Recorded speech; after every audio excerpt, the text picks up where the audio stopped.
You can do this with just 2 vertical lines, 2 horizontal lines. It's cheap, right? That's why I like doing this. We'll work vertical first. You need to be conscious of where you're aiming. I'm not trying to hit this line anywhere. I'm trying to hit it where I'm aiming. So I can start like right here, and I'm gonna try to work my way down. We'll do vertical first, then we'll do horizontal. Horizontal poses a bit of a challenge because, especially like that FN, I was having to hold with your FN about a ½ inch over the white paster at this distance to hit it, which means he'll have to hold like a ½ inch over the line. Got it? Yes. Okay, so it'll look like this. So I'm only showing you because we can shoot next to this other person without a problem, but I'm going to be mindful. I'm not going to be up his ass. So you're shooting the bottom, I'm shooting the top, we're shooting vertical. And part of this is just for the efficiency of using the range so we can get through this drill in a timely manner. But let's try to shoot top to bottom. This isn't rapid fire. This is the same thing that we're doing. The line gives us a extremely finite aiming point. You know, the smaller the aiming point, the more we see. Will you muzzle down for a second? So with the sight picture, what you'll be able to see is the sight aligned. If you've got it irons, the front sight will be aligned. I shouldn't see that line appear at all in the notch, right? If my front sight's narrow enough to allow me like a little sliver of light. Get what I'm saying? If I've got a red dot or a green dot, whatever, but a dot, my dot should not be to the left or the right. Got it? If you're doing your job and your zero is good, you should hit it.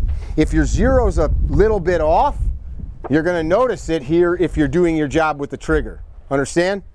So this is this very simple drill.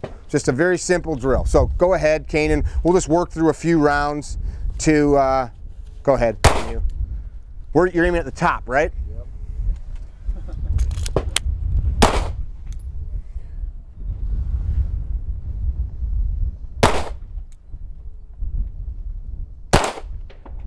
So one thing I saw as I started to press the trigger was the target blue, and I had a choice, press or hold, and I was already at the wall, and as I press, I watched the target bounce like whatever.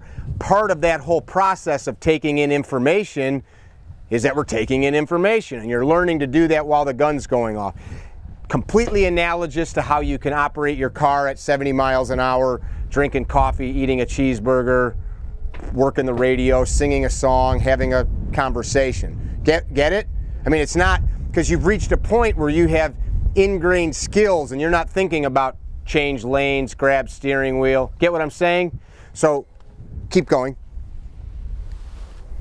I want to shoot a little bit above that one and take my line out above it.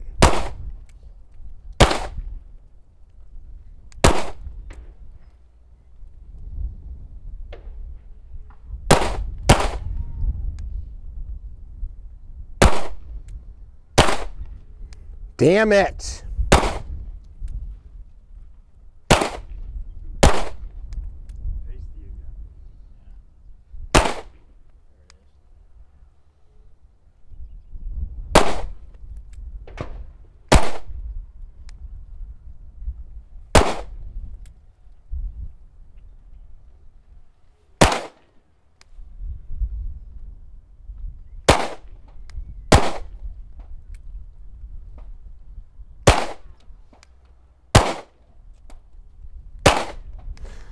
So the problem I'm starting to have as I'm looking is I'm trying to shoot that tiny sliver of ink that's above that, and my whole sight is completely covering it up. So I'm dropping below so I can see it and then coming up into it. It sounds like an effort in futility, but it's not.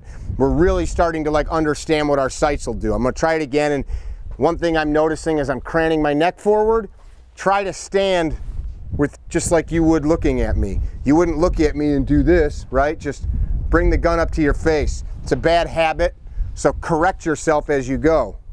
Did you get some, Kanan? No. What happened? I don't know.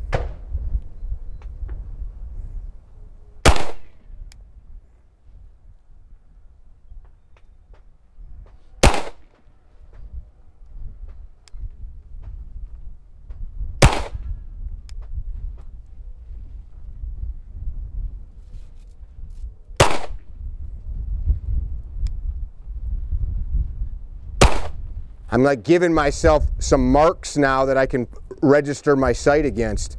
That little 1/4 inch piece of shit ink. All right, I'm going below it. Not that far below it though. You guys kind of get the point? I'll take a couple more since I'm standing here. That one was straight up laziness.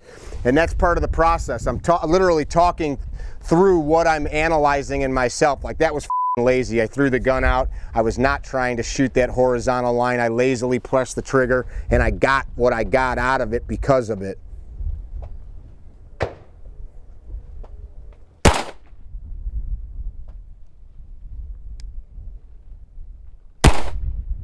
All right, after that, now I realize my hands are smoked from gripping the gun that far, and I'm starting to lose the ability to control the trigger. So I'm gonna stop, and I'm gonna wait a minute, and I'm gonna come back to it, and there's a whole thing we can talk about on that.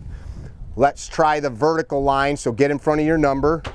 We're all gonna do it. We're working from the top to the bottom? Yep, and you're in the... We're moved out of the quadrant, so do you want us to go all the way down the line? Yeah, you can go all the way down the line, but let's just see if you can, let's just work on that top. Let's just work on that top section. My speaker's still on. Okay. The evens are shooting the bottom paper, odds are shooting the top. So just work that vertical line for a minute. I don't want to just see spray, spray, spray. You're really got to analyze what's happening. So let's shoot that vertical line a little bit. Go ahead. Kanan, you want to try some more?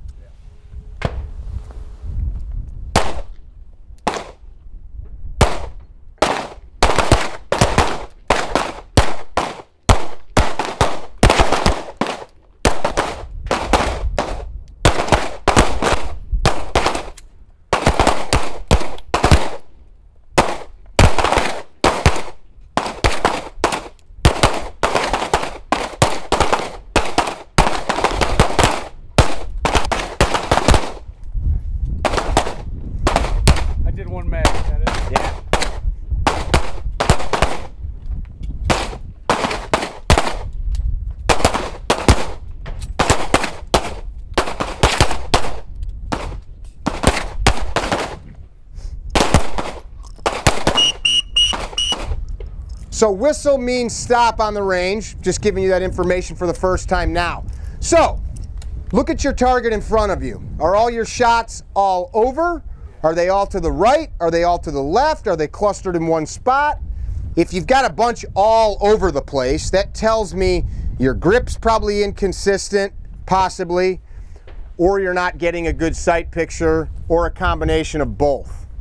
If they're all to the left or all to the right, that could be a zero issue, or it could be an issue with how you are pushing the gun around as you're squeezing the trigger. Yes? Yeah.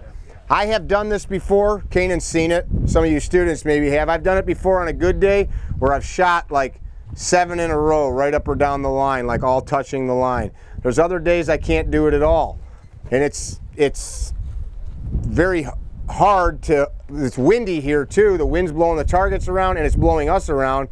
But this is an easy way to kind of assess what you're seeing and what you're doing. Let's try horizontal. Some of you sprayed the shit out of your target, so it might be hard to do that. So we might need to paste new ones up.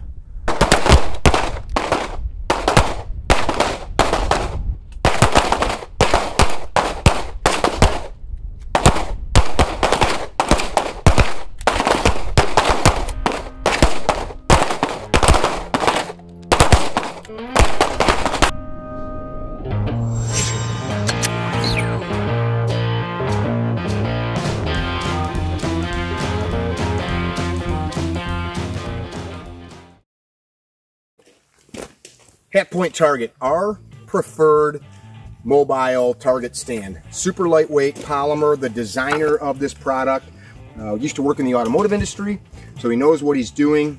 The polymer is not only super light, but it's super durable, and if it does happen to get shot by an errant round, it won't crack. It just punches a clean hole. We've got good shooters. I actually don't have one that's been shot. He just told me. 3 different locations for different target widths. These are friction fit. And as I said, we've been demoing these for over a year. They work fantastic. So totally sturdy. 1x2 fits in there.